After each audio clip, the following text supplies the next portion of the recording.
Could New York's pioneering Reparations Commission hold the key to healing America's racial wounds and pave the way for a more just and equitable society? Join me on this exploration of the reparations movement.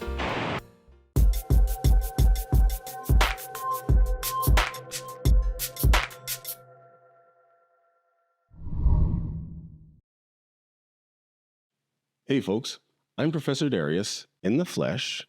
Yes, I heard you. In this video, we take a deep dive into the reparations movement. Before we begin, I'd like to give a huge thanks to the history makers in our Patreon community. Your support has been monumental in helping to build this channel, and I can't thank you enough.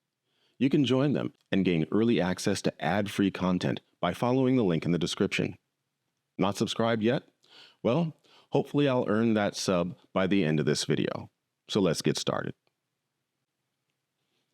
The movement for reparations in the United States has gained unprecedented momentum, especially following the tragic murder of George Floyd in 2020. This resurgence has led states like New York to take significant steps toward addressing the legacies of slavery and racial discrimination. Recently, Governor Kathy Hochul signed legislation creating a commission for studying reparations, a decision that places New York at the forefront of this crucial national conversation. As New York State Representative Michael Solage stated, "This is no longer a niche conversation. This is something that we have to do." Furthermore, Governor Hochul's acknowledgement of New York's historical role in slavery has been pivotal. In New York, we like to think we're on the right side of this. Slavery was a product of the South, the Confederacy. Our state also flourished from that slavery. It's not a beautiful story, but it's the truth. This recognition is crucial in understanding the state's commitment to addressing past injustices. It also highlights the Commission's task of revealing and rectifying often overlooked racial inequalities in the North. The Commission's broad mandate is to explore and examine New York's legacy of slavery and discrimination. It further seeks to make recommendations to combat generational wealth inequality, signifying a meaningful approach to reparative justice.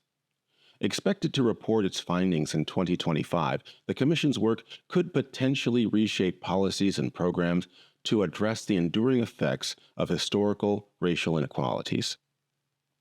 The impact of this initiative extends beyond the state boundaries, influencing national discourse on reparations and racial justice. As more states and municipalities explore similar reparations efforts, New York's bold step provides a template for others to follow. The Commission carries a vital mission. It aims to investigate New York's history of slavery and discrimination, proposing both legislative reforms and reparations to address generational wealth disparities. The Commission's composition stands out for its diversity, featuring individuals with varied professional and personal experiences. This mix ensures a well-rounded exploration of the historical injustices that Black New Yorkers have endured. While the Commission's suggestions may include monetary reparations, they're primarily designed to inspire policy changes and programs that address the lingering effects of slavery. Despite potential opposition, this initiative is a crucial step towards healing and justice. New York's reparations journey draws significant inspiration from California's pioneering efforts. In fact, California's reparations task force has set a precedent that New York aims to emulate. This task force concluded its work by recommending payments of up to $1.2 million per eligible resident, a bold step in addressing historical racial injustices. California's civil rights attorney, Ariva Martin, commented, "Black Americans continue to feel the generational impacts of slavery and the historic injustices that have occurred since then. It's due time for compensation and redress." California's extensive study, resulting in over 100 suggestions, showcases the depth and seriousness required in such endeavors. Now before state lawmakers, these recommendations include various forms of support for Black families, such as genealogical research to trace ancestry. However, they face challenges due to budgetary constraints. Following California's lead, New York's commission is replicating these efforts and learning from their challenges. This approach ensures a more refined and practical roadmap for New York's own reparations study. Additionally, other localities like Evanston, Illinois, have also influenced New York's approach. Evanston's reparations program, the first of its kind in the U.S., committed $10 million over a decade for eligible Black households.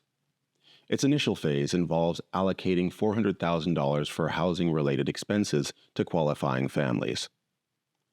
Evanston's model demonstrates a tangible way to address historical injustices at the local level.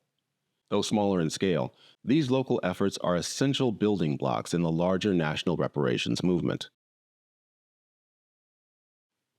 The reparations movement isn't confined to the United States. It's a global concern. As the United Nations Human Rights Office highlighted in September of 2023, the UN released a report calling for reparations to people of African descent. This report addresses the enduring impacts of slavery, proposing a multi-pronged approach to reparatory justice. The UN's recommendations include potential monetary reparations and emphasize involving affected communities in designing and implementing these measures. The report states, reparatory justice measures must include restitution, rehabilitation, satisfaction, and guarantees of non-repetition.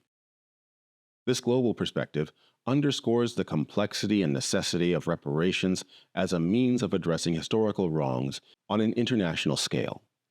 However, the feasibility and scope of such reparations remain contentious issues. Alderman Cicely Fleming of Evanston voiced significant concerns in 2021, critiquing the local reparations program for prescribing solutions to Black residents without offering autonomy in decision-making. This approach, rather than providing the autonomy to decide for themselves, prescribes to Black residents what they need and the means of receiving it. This critique highlights the importance of designing reparations programs that truly empower and respect the agency of affected communities. These debates are not just about logistics, but also about the very concept of reparations. As the Reparations Commission begins its work in New York, these challenges are coming to the forefront. Governor Hochul's decision to endorse this divisive and unproductive reparations study is misguided. Instead of focusing on issues that truly matter to New Yorkers, she's chosen to reopen old wounds and stoke historical racial tensions for political gain. Despite these challenges, the proponents of reparations argue that they are essential for addressing the lasting effects of slavery and racial discrimination. They believe reparations are not just about monetary compensation, but also about acknowledging past wrongs and taking concrete steps towards healing and justice. These outcomes could influence policies, initiate conversations about reparations, and pave the way for a more inclusive and equitable America. So, New York's Reparations Commission marks a critical step in the ongoing struggle for racial justice. The Commission's work is more than a historical examination. It's a step towards healing the scars of the past. It recognizes that the effects of slavery and racial discrimination are not relics of history, but ongoing realities that continue to shape the lives of many African Americans. In summary, New York's Reparations Commission represents a hopeful stride towards a more just and equitable future. It's a testament to the power of acknowledgement, the importance of confronting uncomfortable truths, and the unyielding pursuit of justice. As I mentioned previously, California's pioneering efforts have influenced New York's reparations movement. For a deeper dive into California's Reparations Commission, check out the video here for even more context and insights into this critical conversation. I'm Professor Darius. Thank you for joining me, and until next time, I'll see you in the comments.